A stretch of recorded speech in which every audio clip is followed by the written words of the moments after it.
Before I start the video, make sure that you subscribe to my channel and hit the notification bell. Okay, let's start.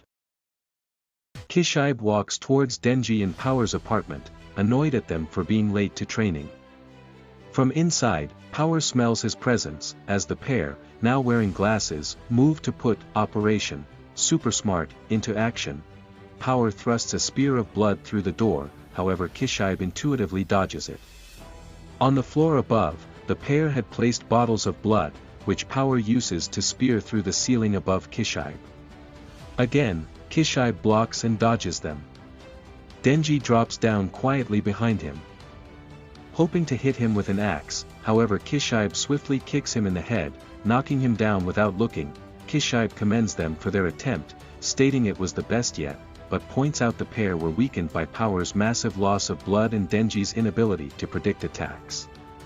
He tells them that they're done for the day, however as Denji begins to relax he flings a knife, warning the duo that prey shouldn't trust what a hunter says. Meanwhile, Kuroz and Tendo take Aki to the Bureau's devil holding facility. They remind him that making a contract with these devils will entail heavy losses, however it will ultimately protect him in the coming conflicts. Kuroz asks about the girl who visited him at the hospital, to which Aki reveals she was Himeno's younger sister.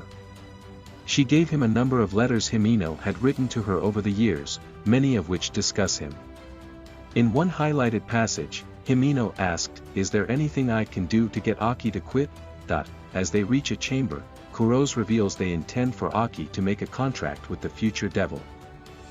They remark on two previous agents who made a contract with it, one who gave up half of their lifespan, and another who gave up both eyes as well as their senses of taste and smell. Aki enters, and sees the humanoid, tree-like future devil emerge from the shadows, as it repeats the phrase, "The future rules." The future devil repeats phrases such as, "The future rules," and requests Aki repeat them as well. Aki states his intention of making a contract, annoying the devil. The devil requests to read Aki's future by placing his head in its chest cavity. As he complies, the devil begins giggling profusely, and agrees to the contract on the condition it can live in his right eye. Aki is shocked by the easiness of the request, however the devil mockingly informs him that it wants to see his future with its own eyes, as he will die in the worst way possible. It asks if he wants to know how he will die, however Aki refuses, before agreeing to the contract, unfazed. Meanwhile, Denji and Power lay, beaten on a floor. Kishibe comments on their improvement, and informs them training will become weekly instead of daily.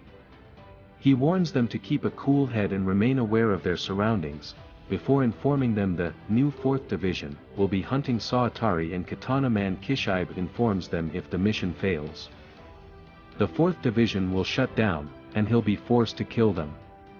Denji happily remarks that if they were to fight, he'd spare Kishibe as thanks for making him stronger and moving him closer to the goal of dating Mikima. Later, Kishibe sits down to drink with Mikima.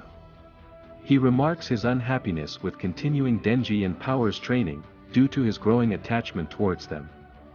He then questions Mikima on her pre-existing knowledge of the attacks, remarking that, as long as she's on humanity's side. Mikima states her goal as being to save as many people as possible and increase the prestige of the 4th Division. Kishibe considers this, before calling her a liar. Mikima smiles in response. In an office building, the gun agents reconvene, planning to put their leaders into hiding.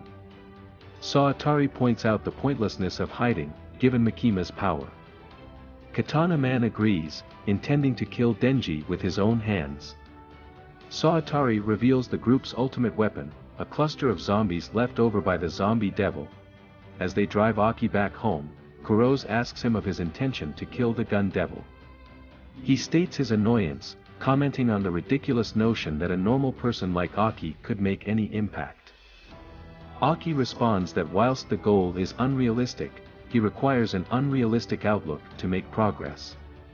Kuroz tosses him a cola, saying that though such an outlook irritates him, he'll still support it.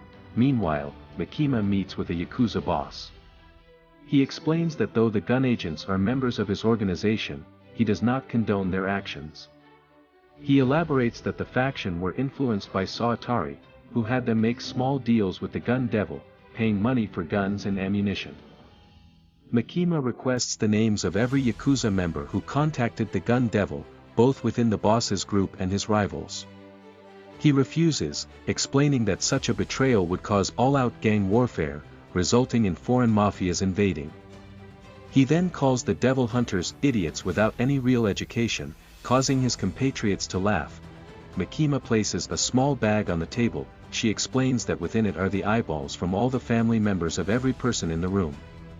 As the boss looks in with horror, Makima offers to return them to their owners in return for his cooperation. A Yakuza grunt swings at her, however immediately collapses with blood pouring from his face. Meanwhile, the special forces of the Bureau prepare to storm the gun agent's building. Inside, Saotari talks to Katana Man, reaffirming their plan to kill as many devil hunters as possible and steal Denji's heart. As zombies waiting, Kishibe orders the hunters to storm the building.